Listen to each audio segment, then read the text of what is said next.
Келесі кезекте өнер көрсететін Шымкент қаласы Сағадат Нұрмағамбетов атындағы номері 72-ші жалпы орта білім беретін мектептің шабыт эстрадалық құнанбайдың әнімен. Жетекшісі Нарымбетова Гүлсана Рахматуллаевна. Біздің шабыт эстрадалық балалар қолға орында құрмет қошеметтеріңіз болсын.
Сіздердің алдарында өнер көрсеткен 78-ші жалпы орта мектептің шабыт эстрадалық балалар хоры.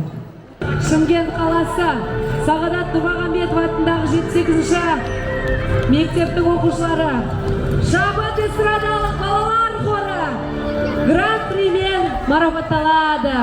Гүлсана ханымға үлкен алғыс білдіреміз. Гран-примен біздің хор марапатталады. Ой, тамаша, кереметтей. Осынша баланы тәрбиелеп алып келген, дәстүрлі әнімізде дәріптеп жүрген барша ұстаздарға, жетекшілерге алғыс білдіреміз.